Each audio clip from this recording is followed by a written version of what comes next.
ਵਾਹਿਗੁਰੂ ਜੀ ਕਾ ਖਾਲਸਾ ਵਾਹਿਗੁਰੂ ਜੀ ਕੀ ਫਤਿਹ। TV84 ਦੇ ਸਾਰੇ ਦਰਸ਼ਕ ਤੇ ਸਰੋਤੇ ਜਿਹੜੇ ਇਸ ਵਕਤ ਸਾਡੇ ਨਾਲ ਨਾਰਥ ਅਮਰੀਕਾ ਦੇ ਵਿੱਚੋਂ ਜੁੜੇ ਹੋਏ ਆ ਜਾਂ ਫਿਰ ਸੋਸ਼ਲ ਮੀਡੀਆ ਦੇ ਰਾਹੀਂ ਦੁਨੀਆ ਭਰ ਦੇ ਵਿੱਚ ਸਾਨੂੰ ਦੇਖ ਰਹੇ ਆ, ਮੈਂ ਅਮਰਵੀਰ ਸਿੰਘ ਆਪ ਸਭ ਦਾ ਅੱਜ ਇਸ ਗੁਫ਼ਤਗੂ ਪ੍ਰੋਗਰਾਮ ਦੇ ਵਿੱਚ ਤਹਿ ਦਿਲੋਂ ਸਵਾਗਤ ਕਰਦਾ। ਵਿਊਅਰਸ, ਅੱਜ ਅਸੀਂ ਅਮਰੀਕਾ ਦੀ ਸੈਂਸਸ ਬਾਰੇ ਗੱਲਬਾਤ ਕਰਾਂਗੇ। ਜਨਗਣਨਾ ਅਮਰੀਕਾ ਦੇ ਵਿੱਚ ਹੋ ਰਹੀ ਹੈ ਜਦੋਂ ਅਸੀਂ ਇਸ ਵਕਤ ਗੱਲ ਕਰ ਰਹੇ ਹਾਂ, ਤੇ ਜਿਹੜੀ 2020 ਦੀ ਸੈਂਸਸ ਹੈ ਇਹਦੇ ਵਿੱਚ ਸਿੱਖਾਂ ਦੇ ਲਈ ਇੱਕ ਅਹਿਮ ਜਿਹੜੀ ਖਬਰ ਸੀ ਉਹ ਸਾਡੇ ਤੱਕ ਪਹੁੰਚੀ ਸੀ। ਯੂਨਾਈਟਿਡ ਸਿੱਖਸ ਵੱਲੋਂ ਜਦੋਂ ਇਹ ਸਾਰੇ ਪਾਰਟ ਨੂੰ ਲੀਡ ਕੀਤਾ ਗਿਆ ਜਾਂ ਬਾਕੀ ਗੁਰਦੁਆਰਾ ਸਾਹਿਬਾਨਾਂ ਤੇ ਪੰਥਕ ਜਥੇਬੰਦੀਆਂ ਦੇ ਨਾਲ ਰਲ ਕੇ ਇਹ ਉਪਰਾਲਾ ਕੀਤਾ ਗਿਆ ਕਿ ਸਿੱਖਾਂ ਦੀ ਵੱਖਰੀ ਗਿਣਤੀ ਹੋਵੇ ਸੈਂਸਸ ਦੇ ਵਿੱਚ। ਸੋ ਇੱਕ ਐਥਨਿਕ ਗਰੁੱਪ ਦੇ ਤੌਰ ਤੇ ਜਾਂ ਇੱਕ ਐਥਨਿਸਿਟੀ ਦੇ ਤੌਰ ਤੇ ਵੱਖਰੇ ਧਰਮ ਦੇ ਤੌਰ ਤੇ ਸਿੱਖਾਂ ਨੂੰ ਮਾਨਤਾ ਮਿਲੀ ਹੈ। ਤੇ ਅਮਰੀਕਾ ਦੇ ਵਿੱਚ ਜਿਹੜੀ ਇਹ ਸੈਂਸਸ ਹੋਣ ਜਾ ਰਹੀ ਹੈ, ਚੱਲ ਰਹੀ ਹੈ ਇਸ ਵਕਤ, ਇਹਦੇ ਵਿੱਚ ਜਿੱਥੇ ਐਥਨਿਸਿਟੀ ਦਾ ਖਾਨਾ ਹੁੰਦਾ, ਸਿੱਖ ਉਸ ਇੱਕ ਵੱਖਰੇ ਖਾਨੇ ਦੇ ਵਿੱਚ ਟਿਕ ਬਾਕਸ ਅਦਰ ਦੇ ਵਿੱਚ ਟਿਕ ਬਾਕਸ ਦੇ ਉੱਤੇ ਸਾਈਨ ਲਗਾ ਕੇ ਸਿੱਖ ਦੇ ਤੌਰ ਤੇ ਜਿਹੜੀ ਆਪਣੀ ਗਿਣਤੀ ਨੇ ਵੱਖਰੀ ਕਰਵਾ ਸਕਦੇ ਨੇ। ਸੋ ਇਹ ਇੱਕ ਅਹਿਮ ਖਬਰ ਸੀ ਇਸ ਜਿਹੜੀ ਇਹ ਸੈਂਸਸ ਹੋਣ ਜਾ ਰਹੀ ਹੈ ਇਸ ਅਮਰੀਕਾ ਦੇ ਵਿੱਚ 2020 ਦੀ ਜਨਗਣਨਾ ਦੇ ਵਿੱਚ।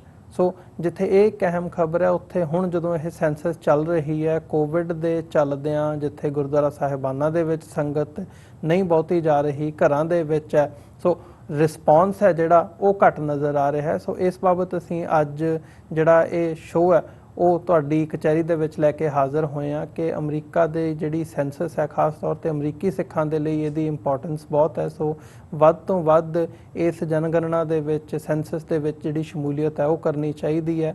ਪਰ ਕਿਉਂ ਕਰਨੀ ਚਾਹੀਦੀ ਹੈ, ਕਿਵੇਂ ਕਰਨੀ ਚਾਹੀਦੀ ਹੈ ਤੇ ਕਿਵੇਂ ਇਸ ਸਾਰੇ ਪਾਰਟ ਨੂੰ ਅੱਗੇ ਤੋਰਿਆ ਜਾ ਸਕਦਾ ਹੈ, ਇਸ ਬਾਬਤ ਅਸੀਂ ਅੱਜ ਵਿਚਾਰ ਚਰਚਾ ਕਰਾਂਗੇ। ਯੂਨਾਈਟਿਡ ਸਿੱਖਸ ਦੇ ਮੀਡੀਆ ਐਡਵਾਈਜ਼ਰ ਸਰਦਾਰ ਵਿਸ਼ਵਜੀਤ ਸਿੰਘ ਇਸ ਵਕਤ ਸਾਡੇ ਨਾਲ ਨਿਊਯਾਰਕ ਤੋਂ ਸਕਾਈਪ ਰਾਹੀਂ ਜੁੜੇ ਹੋਏ ਆ। ਆਓ ਉਹਨਾਂ ਨਾਲ ਮਿਲ ਕੇ ਅੱਜ ਦੀ ਇਸ ਵਿਚਾਰ ਚਰਚਾ ਦੀ ਸ਼ੁਰੂਆਤ ਕਰਦੇ ਹਾਂ। ਵਿਸ਼ਵਜੀਤ ਸਿੰਘ ਜੀ, ਤੁਹਾਡਾ ਸਵਾਗਤ ਹੈ। ਵਾਹਿਗੁਰੂ ਜੀ ਕਾ ਖਾਲਸਾ ਵਾਹਿਗੁਰੂ ਜੀ ਕੀ ਫਤਿਹ ਜੀ। ਵਾਹਿਗੁਰੂ ਜੀ ਕੀ ਫਤਿਹ ਜੀ। ਭਾਈ ਸਾਹਿਬ, ਮੈਂ ਸ਼ੁਰੂਆਤ ਪਹਿਲਾਂ ਇਹੀ ਕਰਨਾ ਚਾਹੂੰਗਾ ਕਿ ਜਦੋਂ ਅਸੀਂ ਸੈਂਸਸ ਦੀ ਗੱਲ ਕਰਦੇ ਹਾਂ, ਜਨਗਣਨਾ ਦੀ ਗੱਲ ਕਰਦੇ ਹਾਂ, ਤੇ ਇਹਦੀ ਇੰਪੋਰਟੈਂਸ ਕੀ ਹੈ, ਸਿਗਨੀਫੀਕੈਂਸ ਕੀ ਹੈ, ਤੇ ਖਾਸ ਤੌਰ ਤੇ ਜਦੋਂ ਅਸੀਂ ਕਮਿਊਨਿਟੀ ਦੇ ਤੌਰ ਤੇ ਦੇਖਦੇ ਹਾਂ ਫਿਰ ਸਾਡੇ ਲਈ ਇਹਦੀ ਕੀ ਅਹਿਮੀਅਤ ਹੈ? ਪਹਿਲੀ ਗੱਲ, ਸਭ ਤੋਂ ਅਮਰੀਕਾ ਦੇ ਵਿੱਚ ਇਹ ਸੈਂਸਸ ਗਿਣਤੀ ਜਿਹੜੀ ਹੁੰਦੀ ਹੈ 10 ਸਾਲ ਦੇ ਵਿੱਚ ਇੱਕ ਪਹਿਲੀ 10 ਸਾਲ ਦੇ ਬਾਅਦ ਹੁੰਦੀ ਆ, ਤੇ 10 ਸਾਲ ਤੋਂ ਬਾਅਦ ਜਿਹੜੀ ਇਹ ਗਿਣਤੀ ਹੁੰਦੀ ਹੈ, ਜਿੰਨੇ ਵੀ ਅਮਰੀਕਾ ਦੇ ਵਿੱਚ ਇਨਸਾਨ ਰਹਿੰਦੇ ਨੇ, ਭਾਵੇਂ ਜਿੱਥੋਂ ਮਰਜ਼ੀ ਵੀ ਹੋਣ, ਭਾਵੇਂ ਸਿਟੀਜ਼ਨ ਹੋਣ ਨਾ ਹੋਣ, ਉਹਨਾਂ ਦੀ ਗਿਣਤੀ ਹੁੰਦੀ ਆ।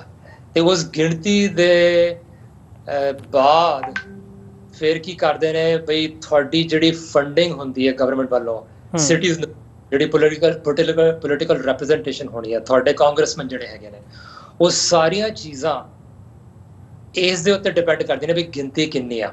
ਜੇ ਸ਼ਹਿਰ ਦੀ ਇੱਕ ਗਿਣਤੀ ਹੈਗੀ ਹੈ, ਜੇ ਅਸੀਂ ਉਹਨੂੰ ਨਹੀਂ ਪੂਰਾ ਕਾਊਂਟ ਕਰਦੇ, ਤੁਹਾਡੀ ਪੋਲੀਟੀਕਲ ਰਿਪਰੈਜ਼ੈਂਟੇਸ਼ਨ ਘੱਟ ਹੋਣੀ ਹੈ, ਤੁਹਾਨੂੰ ਪੈਸੇ ਘੱਟ ਮਿਲਣੇ ਨੇ। ਉਹ ਪੈਸਿਆਂ ਘੱਟ ਦੇ ਨਾਲ ਤੁਹਾਡੇ ਹਸਪਤਾਲ ਹੋ ਗਏ, ਸੜਕਾਂ ਹੋ ਗਈਆਂ, ਸਕੂਲ ਹੋ ਗਏ, ਹੋਰ ਬਥੇਰੀ ਚੀਜ਼ਾਂ ਜਿਹੜੀ ਹੈਗੀਆਂ ਨੇ, ਉਹ ਫਿਰ ਉਹਦੇ ਲਈ ਤੁਹਾਨੂੰ ਪੈਸੇ ਨਹੀਂ ਮਿਲਦੇ। ਸੋ ਬੜੀ ਇਹ ਜ਼ਰੂਰੀ, ਅਮਰੀਕਾ ਦੇ ਵਿੱਚ ਇਹ ਬੜੀ ਜ਼ਰੂਰੀ ਚੀਜ਼ ਹੈ। ਜੇ ਤੁਸੀਂ ਨਾ ਇਹ ਜੇ ਤੁਹਾਡੀ ਕਮਿਊਨਿਟੀ, ਤੁਹਾਡੇ ਸ਼ਹਿਰ ਦੀ ਗਿਣਤੀ ਘੱਟ ਹੋਵੇ, ਤੁਹਾਡੀ ਫੰਡਿੰਗ, ਤੁਹਾਡੀ ਪੋਲੀਟੀਕਲ ਰਿਪਰੈਜ਼ੈਂਟੇਸ਼ਨ ਦੋਨਾਂ ਤੇ ਫਰਕ ਪੈਣਾ ਜੀ। ਤੇ ਐਜ਼ ਅ ਕਮਿਊਨਿਟੀ ਜਦੋਂ ਅਸੀਂ ਦੇਖਦੇ ਹਾਂ, ਜਿਹੜੀ ਇਹ ਖਬਰ ਸੀ ਪਿਛਲੇ ਸਮੇਂ ਦੇ ਵਿੱਚ ਸਾਡੇ ਸਾਹਮਣੇ ਆਈ ਕਿ ਸਿੱਖਾਂ ਦੀ ਵੱਖਰੇ ਤੌਰ ਤੇ ਗਿਣਤੀ ਹੋਣੀ ਹੈ ਇਸ ਵਾਰ ਸੈਂਸਸ ਦੇ ਵਿੱਚ, ਇੱਕ ਐਥਨਿਸਿਟੀ, ਵੱਖਰੀ ਐਥਨਿਸਿਟੀ ਦੇ ਤੌਰ ਤੇ ਮਾਨਤਾ ਮਿਲੀ ਹੈ ਜਿਹੜੀ ਹਮੇਸ਼ਾ ਸਿੱਖਾਂ ਦੀ ਡਿਮਾਂਡ ਰਹੀ ਹੈ। ਸੋ ਐਜ਼ ਅ ਕਮਿਊਨਿਟੀ ਇਹਦੀ ਕੀ ਇੰਪੋਰਟੈਂਸ ਦੇਖਦੇ ਹੋ ਜਾਂ ਸਮਝਦੇ ਹੋ? ਹਾਂਜੀ, ਉਹ ਤਾਂ ਬਹੁਤ ਵੱਡੀ ਇੱਕ ਖਬਰ ਹੈਗੀ ਹੈ। ਸਾਨੂੰ ਅਮਰੀਕਾ ਆਏ 100 ਸਾਲ ਤੋਂ ਜ਼ਿਆਦਾ ਹੋ ਗਏ ਨੇ, ਤੇ ਅੱਜ ਤੱਕ ਕਦੀ ਸਾਡੀ ਆਫੀਸ਼ੀਅਲ ਗਿਣਤੀ ਨਹੀਂ ਹੋਈ ਹੈਗੀ। ਕਈ ਗੱਲਾਂ ਕਰਦੇ ਨੇ ਵੀ ਅੱਧੇ ਮਿਲੀਅਨ ਹੈਗੇ ਨੇ, 6 ਲੱਖ ਹੈਗੇ ਨੇ, 7 ਲੱਖ ਹੈਗੇ ਨੇ, ਸਾਨੂੰ ਕਿਸੇ ਨੂੰ ਗਿਣਤੀ ਦਾ ਪਤਾ ਨਹੀਂ ਹੈਗਾ। ਸੋ ਪਹਿਲੀ ਵਾਰ ਆਫੀਸ਼ੀਅਲੀ ਸੈਂਸਸ ਵਿੱਚ ਸਾਡੀ ਗਿਣਤੀ ਹੋਣੀ ਹੈ। ਸੋ ਉਸ ਪੱਖ ਤੋਂ ਇਸ ਨਾਲੋਂ ਵਧੀਆ ਤੇ ਵੱਡੀ ਖਬਰ ਹੋ ਨਹੀਂ ਸਕਦੀ ਹੈਗੀ ਹੈ। ਬਟ ਉਹ ਜਿਹੜਾ ਕਾਊਂਟ ਹੋਣਾ ਆ, ਉਹ ਸਾਨੂੰ ਉਦੋਂ ਹੀ ਪਤਾ ਲੱਗਣਾ ਜੇ ਅਸੀਂ ਸਾਰੇ ਭਰਾਂਗੇ ਸੈਂਸਸ ਨੂੰ। ਪਹਿਲੀ ਗੱਲ ਭਰਾਂਗੇ, ਦੂਜੀ ਗੱਲ ਉਹਨੂੰ ਠੀਕ ਤਰ੍ਹਾਂ ਭਰਾਂਗੇ। ਫਾਰਮ ਦੇ ਉੱਤੇ ਜਿਹੜਾ ਰੇਸ ਵਾਲਾ ਕੁਐਸਚਨ ਆ, ਉਹਦੇ ਵਿੱਚ ਜਿਹੜਾ ਅਦਰ ਦਾ ਬਟਨ ਚੈੱਕ ਕਰਕੇ ਫਿਰ ਅਸੀਂ ਆਪਣੇ ਹੱਥਾਂ ਨਾਲ ਨਿਕਲਣਾ ਹੈਗਾ ਸਿੱਖ। ਤੇ ਜੇ ਅਸੀਂ ਉਹ ਨਹੀਂ ਭਰਾਂਗੇ ਫਿਰ ਉਹ ਗਿਣਤੀ ਨਹੀਂ ਹੋਣੀ ਉਸ ਪਰਿਵਾਰ ਜਾਂਦੇ। ਸੋ ਇਹ ਹੈ ਬੜੀ ਵੱਡੀ ਖਬਰ ਹੈਗੀ ਹੈ। ਸਾਡੀ ਕੋਸ਼ਿਸ਼ ਇਹੀ ਹੈਗੀ ਹੈ ਇਸ ਸਾਲ ਕੋਵਿਡ ਕਰਕੇ ਐਕਚੁਅਲੀ ਥੋੜਾ ਚੈਲੰਜਸ ਵਧੇ ਹੈਗੇ ਨੇ, ਕਿਉਂਕਿ ਸੈਂਸਸ ਤੇ ਜਿਹੜੇ ਯੂਜੂਅਲੀ ਵਰਕਰ ਬਾਹਰ ਜਾਂਦੇ ਨੇ, ਖੜਕਾਉਂਦੇ ਨੇ ਲੋਕਾਂ ਦੇ ਦਰਵਾਜ਼ੇ ਤੇ ਕੋਸ਼ਿਸ਼ ਕਰਦੇ ਨੇ ਵੀ ਸਾਰੇ ਭਰੀਏ, ਐਤਕੀ ਹੋ ਨਹੀਂ ਰਿਹਾ ਹੈਗਾ। ਉਹਨਾਂ ਨੇ ਹਾਲਾਂਕਿ ਡੈਡਲਾਈਨ ਗਵਰਨਮੈਂਟ ਨੇ ਵਧਾਈ ਹੈਗੀ ਹੈ ਅਕਤੂਬਰ ਦੇ ਅਖੀਰ ਤੱਕ। ਚੈਲੰਜ ਸਭ ਤੋਂ ਵੱਡਾ ਇਹ ਹੈਗਾ ਕਿ ਇਸ ਵੇਲੇ ਸਾਰੀ ਇਹ ਪਹਿਲੀ ਮੇਲ ਹੋਈ ਸੀ ਵਿੱਚ, ਉਸ ਤੋਂ ਬਾਅਦ ਸੋਸ਼ਲ ਮੀਡੀਆ ਨਿਊਜ਼ ਦੇ ਰਾਹੀਂ ਅੱਜ ਅਸੀਂ ਗੱਲ ਕਰ ਰਹੇ ਹਾਂ, ਉਹਦੇ ਰਾਹੀਂ ਕੋਸ਼ਿਸ਼ ਹੈਗੀ ਹੈ ਵੀ ਅਸੀਂ ਜਿੰਨੇ ਤੋਂ ਜਿੰਨੇ ਅਮਰੀਕਾ ਵਿੱਚ ਜਿਹੜੇ ਲੋਕੀ ਰਹਿੰਦੇ ਨੇ ਉਹ ਇਹਨੂੰ ਭਰਨ। ਭਾਵੇਂ ਕੋਈ ਫਰਕ ਨਹੀਂ ਪੈਂਦਾ ਤੁਹਾਡੀ ਕੀ ਸਿਟੀਜ਼ਨਸ਼ਿਪ ਹੈ, ਕਿ ਤੁਹਾਡੀ ਕੀ ਇਮੀਗ੍ਰੇਸ਼ਨ ਹੈ, ਲੇਕਿਨ ਇਹਨੂੰ ਭਰਨਾ ਬਹੁਤ ਜ਼ਰੂਰੀ ਹੈਗਾ ਜੀ। ਤੇ ਇਹਦੇ ਵਿੱਚ ਜਦੋਂ ਅਸੀਂ ਦੇਖ ਰਹੇ ਹਾਂ ਚੈਲੰਜਸ ਇਸ ਵਕਤ ਕੀ ਆ ਰਹੇ ਆ, ਜਦੋਂ ਤੁਸੀਂ ਇਸ ਪਾਰਟ ਨੂੰ ਲੀਡ ਕਰ ਰਹੇ ਹੋ ਐਜ਼ ਐਨ ਆਰਗੇਨਾਈਜੇਸ਼ਨ, ਪਹਿਲਾਂ ਸਮਾਂ ਸੀ ਜਦੋਂ ਗੁਰਦੁਆਰਾ ਸਾਹਿਬਾਨਾਂ ਦੀ ਜਾਂ ਪਬਲਿਕ ਪਲੇਟਫਾਰਮਸ ਦੀ ਜਾਂ ਲੋਕਾਂ ਤੱਕ 1-to-1 ਪਹੁੰਚ ਕਰਕੇ ਇੱਕ ਕੈਂਪੇਨ ਲੀਡ ਕੀਤੀ ਜਾਂਦੀ ਸੀ ਇਹ ਸਾਰੇ ਪਾਰਟ ਨੂੰ ਕੰਪਲੀਟ ਕਰਨ ਦੇ ਲਈ, ਪਰ ਅੱਜ ਕੀ ਚੈਲੰਜਸ ਨੇ? ਚੈਲੰਜ ਸਭ ਤੋਂ ਵੱਡਾ ਇਹ ਹੈਗਾ ਕਿ ਇਹ ਸਾਡੇ ਗੁਰਦੁਆਰਾ ਸਾਹਿਬ ਕੋਵਿਡ ਕਰਕੇ ਸਾਡੇ ਇਕੱਠ ਨਹੀਂ ਹੋ ਰਹੇ ਹੈਗੇ ਨੇ, ਅਸੀਂ ਗੁਰਦੁਆਰਾ ਸਾਹਿਬ ਦੇ ਵਿੱਚ ਸੰਗਤ ਨਹੀਂ ਹੋ ਰਹੀ ਹੈਗੀ ਆ, ਤੇ ਅਸੀਂ ਸਾਰੇ ਆਲਮੋਸਟ ਸਾਰੇ ਘਰੇ ਬੈਠੇ ਹੈਗੇ ਜੀ। ਤੇ ਉਹ ਬੜਾ ਵੱਡਾ ਚੈਲੰਜ ਹੈਗਾ। ਸਾਡੀ ਜਿਹੜੀ ਸੰਗਤ ਇਸ ਵੇਲੇ ਵਰਚੁਅਲ ਹੈਗੀ, ਵਰਚੁਅਲ ਸੰਗਤ ਦੇ ਵੀ ਫਾਇਦੇ ਹੈਗੇ ਨੇ, ਤੁਸੀਂ ਇਨਫੋਰਮੇਸ਼ਨ ਸ਼ੇਅਰ ਕਰ ਸਕਦੇ ਹੋ, ਬਟ ਜਿਹੜੀ ਸੰਗਤ ਅਸਲੀ ਤੁਸੀਂ ਤੁਹਾਡਾ ਇਕੱਠ ਪੈਂਦਾ ਹੈਗਾ ਸਾਰੇ ਦੇ ਇਕੱਠੇ ਹੋ ਕੇ, ਤੇ ਤੁਸੀਂ ਸੁਣਦੇ ਹੈਗੇ ਹੋ ਗੁਰਦੁਆਰਾ ਸਾਹਿਬ ਦੇ ਸਟੇਜਾਂ ਤੋਂ, ਗੁਰਦੁਆਰਾ ਸਾਹਿਬ ਦੇ ਵਿੱਚ ਸੰਗਤ ਦੇ ਨਾਲ ਇਕੱਠੇ ਹੋ ਕੇ, ਉਹ ਇਸ ਵੇਲੇ ਹੋ ਨਹੀਂ। ਤੋ ਚੈਲੰਜ ਸਾਡਾ ਹੈਗਾ ਇਸ ਵੇਲੇ, ਹਰ ਕਮਿਊਨਿਟੀ ਦਾ ਚੈਲੰਜ ਹੈਗਾ, ਤੇ ਇਸੇ ਕਰਕੇ ਇਹ ਜ਼ਰੂਰੀ ਹੈ ਕਿ ਸਾਡੇ ਜਿਹੜੇ ਗੁਰਦੁਆਰਾ ਸਾਹਿਬ ਹੈਗੇ ਨੇ, ਕਮੇਟੀ ਹੈਗੇ ਨੇ, ਐਕਟਿਵਿਸਟ ਹੈਗੇ ਨੇ, ਆਰਗੇਨਾਈਜੇਸ਼ਨਸ ਹੈਗੀਆਂ ਨੇ, ਜਿਹੜੀ ਵੀ ਜਥੇਬੰਦੀਆਂ ਹੈਗੀਆਂ ਨੇ, ਔਰ ਦਾ ਇੱਕੋ ਮੈਸੇਜ ਹੋਣਾ ਚਾਹੀਦਾ ਆ, ਬਾਰ-ਬਾਰ ਇਹ ਮੈਸੇਜ ਹੋਣਾ ਚਾਹੀਦਾ ਆ। ਸੋਸ਼ਲ ਮੀਡੀਆ ਲਾ ਲਓ, WhatsApp ਲਾ ਲਓ, ਜਿਹੜੇ ਵੀ ਈਮੇਲਸ ਲਾ ਲਓ, ਕਿ ਅਸੀਂ ਬਾਰ-ਬਾਰ ਅਸੀਂ ਕਮਿਊਨਿਟੀ ਇਹ ਚੇਤੇ ਦਿਵਾਉਣਾ ਕਿ ਸਾਡੀ ਗਿਣਤੀ ਬਹੁਤ ਜ਼ਰੂਰੀ ਹੈ ਸਾਡੇ ਲਈ। ਜਿਸ ਸ਼ਹਿਰਾਂ ਦੇ ਵਿੱਚ ਅਸੀਂ ਰਹਿੰਦੇ, ਜਿਹਨੇ ਕਮਿਊਨਿਟੀ 'ਚ ਰਹਿੰਦੇ ਹਾਂ, ਜਿਹੜੇ ਸਟੇਟਾਂ ਦੇ ਵਿੱਚ ਰਹਿੰਦੇ ਹਾਂ, ਉਹਨਾਂ ਸਾਰਿਆਂ ਲਈ ਬਹੁਤ ਜ਼ਰੂਰੀ ਹੈਗੀ ਹੈ। ਤੇ ਤੁਸੀਂ ਇਹਦੇ ਲਈ ਇਹਨਾਂ ਚੈਲੰਜਸ ਨੂੰ ਓਵਰਕਮ ਕਰਨ ਦੇ ਲਈ ਕੀ ਕਰ ਰਹੇ ਹੋ, ਜਾਂ ਕੀ ਨਵਾਂ ਤਰੀਕਾ ਤੁਸੀਂ ਇਹ ਸਾਰੇ ਪਾਰਟ ਦੇ ਲਈ ਸਮਝਦੇ ਹੋ ਤਾਂ ਕਿ ਜਿਹੜੀ ਗਿਣਤੀ ਹੈ ਉਹ ਪ੍ਰੋਪਰ ਹੋ ਸਕੇ, ਤੇ ਨਾਲ ਹੀ ਨਾਲ ਜਦੋਂ ਸਿੱਖਾਂ ਦੀ ਵੱਖਰੀ ਹੋਂਦ ਜਾਂ ਵੱਖਰੀ ਐਥਨਿਸਿਟੀ ਨੂੰ ਰਜਿਸਟਰ ਕਰਵਾਉਣ ਦੀ ਗੱਲ ਹੈਗੀ ਹੈ ਉਹ ਵੀ ਸਾਹਮਣੇ ਆ ਸਕੇ? ਕਈ ਜੀ ਕੈਂਪੇਨਸ ਚੱਲ ਰਹੀ ਹੈਗੀਆਂ ਨੇ, ਕਈ ਪਹਿਲਾਂ ਹੋਈਆਂ ਵੀ ਹੈਗੀਆਂ ਨੇ। ਸ਼ੁਰੂ ਦੇ ਵਿੱਚ ਕੋਵਿਡ ਤੋਂ ਪਹਿਲਾਂ ਗੁਰਦੁਆਰਾ ਸਾਹਿਬ ਦੇ ਵਿੱਚ ਹੋਰ ਆਪਣੀ ਕਮਿਊਨਿਟੀ ਦੇ ਵਿੱਚ ਕੈਂਪੇਨਸ ਹੋਈਆਂ ਸੀਗੀਆਂ, ਪੋਸਟਰ ਕੈਂਪੇਨ ਸੀਗੀਆਂ, ਅਨਾਉਂਸਮੈਂਟਸ ਹੋਈਆਂ ਸੀਗੀਆਂ ਗੁਰਦੁਆਰਾ ਕਮੇਟੀ ਵੱਲੋਂ, ਕਾਫੀ ਕੰਮ ਹੋਏ ਸੀਗੇ ਪਹਿਲਾਂ।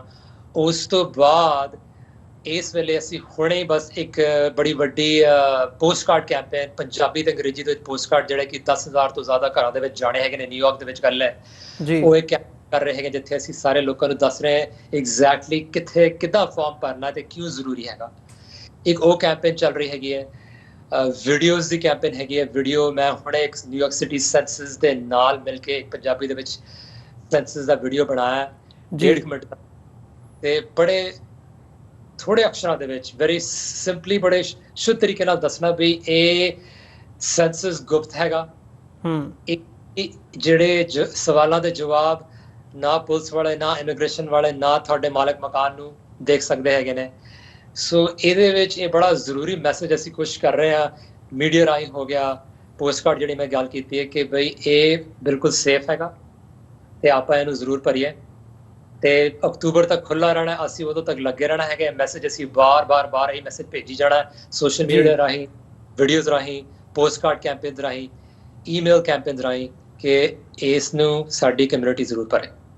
ਜੀ, ਜਿਵੇਂ ਤੁਸੀਂ ਇਸ ਚੈਲੰਜ ਦੀ ਗੱਲ ਕੀਤੀ ਹੈ ਕਿ ਇੱਦਾਂ ਦੀ ਵੀ ਗੱਲ ਆ ਰਹੀ ਹੈ ਕਿਉਂਕਿ ਇਮੀਗ੍ਰੇਸ਼ਨ ਦਾ ਜਿਹੜਾ ਪਾਰਟ ਹੈ ਉਹ ਕਾਫੀ ਹਾਈਪ ਦੇ ਵਿੱਚ ਹੈ।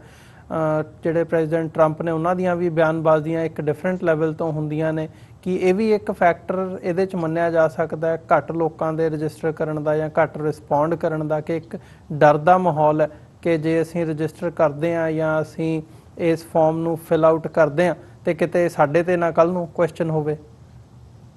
ਇਹ ਗੱਲ ਬਿਲਕੁਲ ਸਹੀ ਹੈਗੀ ਜੀ ਕਿ ਸੈਂਸਸ ਸ਼ੁਰੂ ਹੋਣ ਤੋਂ ਪਹਿਲਾਂ ਹੀ ਇਸ ਸਰਕਾਰ ਨੇ ਇੱਕ ਹਵਾ ਕਹਿ ਲਓ ਇਹੋ ਜਿਹੀ ਹਵਾ ਰੁਖ ਬਦਲਿਆ। ਉਹਨਾਂ ਨੇ ਬਾਰ-ਬਾਰ ਇਹ ਖਬਰ ਚਲਾਈ ਵੀ ਅਸੀਂ ਇਮੀਗ੍ਰੇਸ਼ਨ ਦਾ ਸਵਾਲ ਵਿੱਚ ਪਾਉਣਾ, ਸਿਟੀਜ਼ਨਸ਼ਿਪ ਦਾ ਸਵਾਲ ਵਿੱਚ ਪਾਉਣਾ ਜੀ। ਹਾਰ ਗਏ ਸੀ ਉਹ ਕੇਸ, ਕੋਰਟ ਦੇ ਵਿੱਚ ਕੇਸ ਗਿਆ ਸੀ ਤੇ ਕੋਰਟ ਨੇ ਕਿਹਾ ਤਾਂ ਸੀ ਬਈ ਨਹੀਂ ਅਲਾਉ ਨਹੀਂ ਕਰਨਾ ਹੈਗਾ। ਪਰ ਉਹ ਇੱਕ ਵਾਰੀ ਜਿਹੜੀ ਉਹ ਖਬਰ ਬਣ ਗਈ ਸੀ ਉਸ ਕਰਕੇ ਡਰ ਪੈਦਾ ਹੋਇਆ। ਇਹ ਸਾਰੀ ਕਮਿਊਨਿਟੀ 'ਚ ਹੈਗਾ ਜੀ, ਇਕੱਲੇ ਸਾਡੀ ਕਮਿਊਨਿਟੀ ਦੇ ਵਿੱਚ ਨਹੀਂ ਹੈਗਾ। ਸਾਨੂੰ ਸਾਡਾ ਜਿਹੜਾ ਵੱਡਾ ਚੈਲੰਜ ਹੈਗਾ ਕਮਿਊਨਿਟੀ ਦਾ, ਸਾਡੇ ਸਾਰੇ ਜਿਹੜੇ ਐਕਟਿਵਿਸਟ ਹੈਗੇ ਨੇ, ਸਾਡੇ ਗੁਰਦੁਆਰਾ ਸਾਹਿਬ ਹੈਗੇ ਨੇ, ਸਾਡੇ ਜਿਹੜੇ ਜਥੇਬੰਦੀਆਂ ਹੈਗੇ ਨੇ, ਆਰਗੇਨਾਈਜੇਸ਼ਨਸ ਹੈਗੇ ਨੇ, ਕਿ ਅਸੀਂ ਆਪਣੀ ਕਮਿਊਨਿਟੀ ਦੱਸੀਏ ਬਈ ਹਾਂਜੀ ਇਹ ਇੱਕ ਲਹਿਰ ਚੱਲੀ ਸੀਗੀ ਬਟ ਇਹ ਕੋਰਟਾਂ ਨੇ ਅਲਾਉ ਨਹੀਂ ਕੀਤੀ ਹੈ ਲੀਗਲੀ। ਇਹ ਜਿਹੜੀ ਸੈਂਸਸ ਦੀ ਇਨਫੋਰਮੇਸ਼ਨ ਹੈਗੀ ਹੈ ਉਹ ਕੋਈ ਵੀ ਜਿਹੜੀ ਏਜੰਸੀਜ਼ ਹੈਗੀਆਂ ਨੇ ਉਹ ਸ਼ੇਅਰ ਨਹੀਂ ਕਰ ਸਕਦੀਆਂ, ਉਹਨਾਂ ਨੂੰ ਤੁਹਾਡੇ ਸਵਾਲਾਂ ਦੇ ਜਵਾਬ ਨਹੀਂ ਮਿਲਣੇ ਹੈਗੇ ਨੇ। ਜ਼ਰੂਰ ਹੈਗਾ ਕਿ ਇਹਦਾ ਡਰ ਹੈਗਾ, ਡਰ ਸਾਰਿਆਂ ਨੂੰ, ਸਾਰੀ ਕਮਿਊਨਿਟੀ ਦੇ ਵਿੱਚ ਡਰ ਪਾਉਣ ਦੀ ਕੋਸ਼ਿਸ਼ ਕੀਤੀ ਗਈ ਹੈ।